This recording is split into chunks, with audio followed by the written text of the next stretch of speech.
امانت کا مطلب کیا ہے؟ سب سب میں جانتا ہوں، مجھ سے بڑا کوئی جاننے والا نہیں، میں عقل کروں، مجھے کسی سے پوچھنے کی ضرورت نہیں ہے۔ مسئلہ ہمارے آج کے دور کا سب سے بڑا اہم یہ ہے کہ ہم آج ایک ایسی دور میں رہ رہے ہیں اور ایسی زہریلی فضا میں سانس لے رہے ہیں کہ اگر کوئی خوشبو لے کر آتا ہے تو ہم اس کو بھگا دیتے ہیں کہ بھئی ہمیں اچھی نہیں لگ رہی، کیونکہ ہمارے پاس پورا نظام ہمارے اپنے ہاتھوں میں بھی نہیں ہے اور نہ ہی کوئی اسلامی نظام ہے۔ ہمارے پاس سیاست سیکولرزم والی ہے،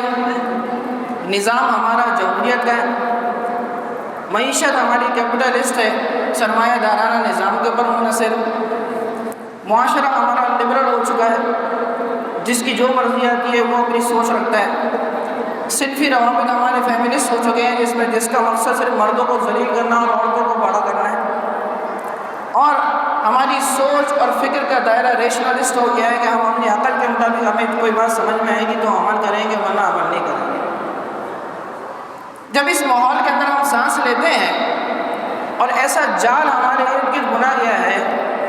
کہ اب ہمارے سامنے اگر کوئی اسلام کی حقیقت، اسلام کی حقانیت، اسلام کی سچائی، اسلام کا مزاج، اسلام کی حمیت، اسلام کی غیرت کی بات کرتا ہے تو ہمیں برا لگتا ہے، کیونکہ ہم اس سے آگے سوچنے کی ذہنیت بنی ہی نہیں ہے ہماری۔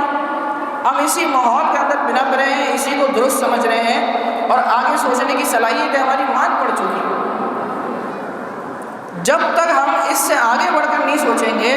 تب تک ہمیں آگے اپنا لاہے کیا طے کرنا یہ سمجھ ہی نہیں آئے گا،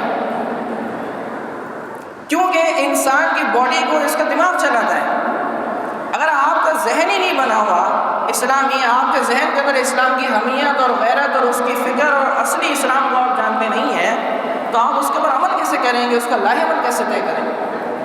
تو ان سیمینارز کے منعقد کرنے کا مقصد ہی یہی ہے کہ آپ کو اسلام کی بنیاد کے بارے میں سمجھا جائے، اس کی حقیقت کے بارے میں سمجھا جائے اور اس ماحول سے ہٹ کر آپ سوچیں، اس جال کو توڑ کے باہر نکلیں جو آپ کے ارد گرد بنا گیا ہے۔ اور یہ ہماری سوچ نہیں ہے، اس لیے اگر کوئی اسلام کی صحیح بات بھی کر لیتا ہے تو ہمیں وہ برا لگتا ہے۔ اب میں نے جو حدیث پڑھی ہے اس کے اندر ہمیں یہی سمجھایا گیا۔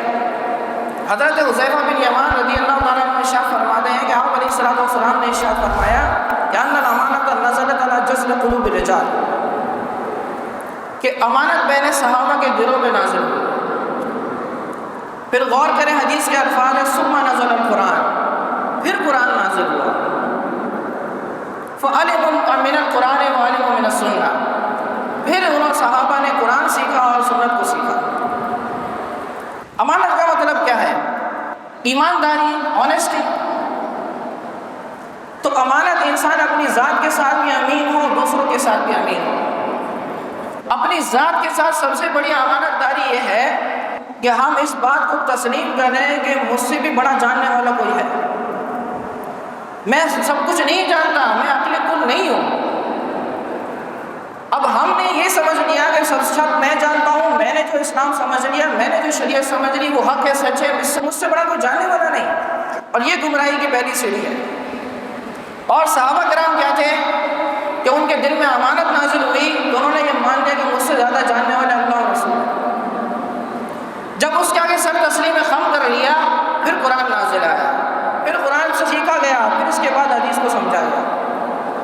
اب ہماری یہ سوچ ہی نہیں ہے، اگر ہمارے سامنے کوئی دین کی صحیح بات بھی کر دیتا ہے تو ہم تو کہتے ہیں میں نے تو کچھ اور دین پڑھا ہے، تم مجھے کچھ اور سکھا رہے ہو، کیونکہ ہم اپنے ماحول کے اس جال کو توڑنے ہی نہیں چاہتے۔ اب ہمارے اندر سے امانت ٹوٹ گئی، حدیث کے اندر آگے الفاظ کیا ہے کہ ثم رفع الامانۃ، پھر امانت ٹوٹ جائے گی۔ ہر بندہ اپنے آپ کو سمجھے گا میں عقل کروں، مجھے تو سمجھ میں آ گیا وہی ٹھیک ہے، مجھے کسی سے پوچھنے کی ضرورت نہیں ہے، میں نے جو اسلام سمجھ لیا وہی صحیح ہے، مجھے گہرائی میں جاننے کی ضرورت نہیں ہے، بڑے عالم سے پوچھنے کی ضرورت نہیں ہے۔ پھر حضور نے فرمایا اب ایمان کا حال کیا ہوگا؟